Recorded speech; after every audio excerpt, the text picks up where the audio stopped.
Today we're going to be talking about one of the most important things, and it comes to the structure. Because if you don't have a good structure to your sales call and you only have a pitch, you are going to lose sales. And this is what I mean by that. If you are following a pitch word for word with good tonality and you sound smart or whatever, you're not going to sell as much. Whether if you have a structure in your head like, hey, this is what I need to do now, this is what I need to say, and these are the questions that I need to ask in order to get this information for me to close.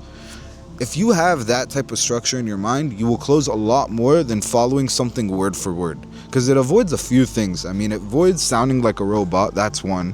It makes you have your own script. You're different. It's a pattern interrupt in a way, because if you sound like every other sales rep, you're not going to do good in this industry. And that's a fact, because if you sound like every other single person, no one's going to want to listen to you. Why should I listen to you? Does that kind of make sense? So how we start doing that is by at the beginning of the call, we really start connecting to them and then transitioning into really framing the call. Like, tell me about your situation, if they've tried anything, really get that basic information of them after you've built that connection. How it looks like at the beginning of the call, we're going to be like, hey, can you hear me and see me? How are you? Where are you from? Stuff like that to really build that connection, so it's not like straight to business.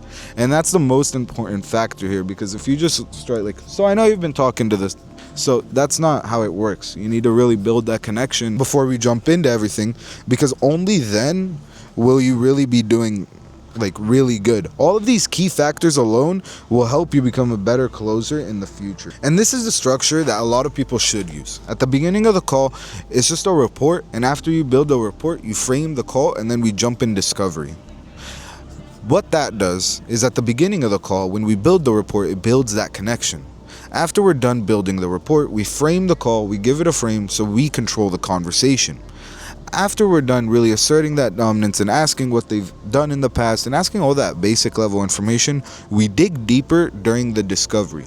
Any base level answers that they give us, we dig deeper into that. We find out as much information as possible, like the pain point, how much money they're making, are they qualified for this investment in general.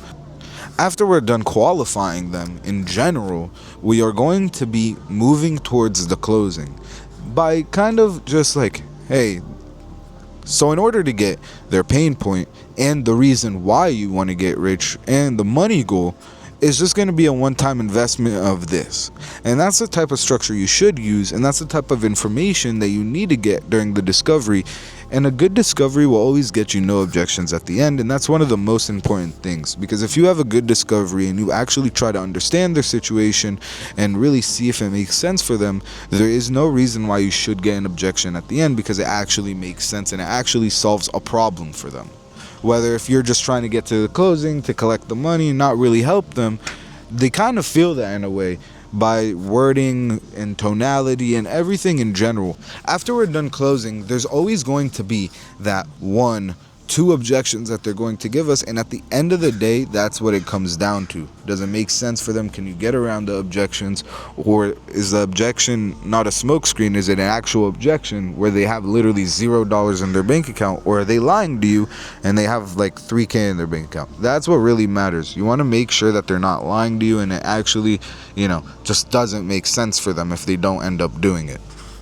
And that is going to be one of the most important factors, trying to understand your prospects and seeing if it makes sense for them. Because at the end of the day, a closer that tries to figure out if it makes sense for them versus a closer that really just tries to get to the closing just to collect the money, they're going to feel that. And the closer that tries to understand them is obviously going to close more because he's trying to see if it makes sense for them. And that is going to be mainly it for today, guys. It's just a really short video on how to structure your calls, because that is going to be very important. Because it's not only about the pitch that I give you guys, but it's also about the structure. Because if you have a good structure with a good pitch and you know how to acknowledge and ask another question afterwards, there's no reason why you shouldn't be a good salesman.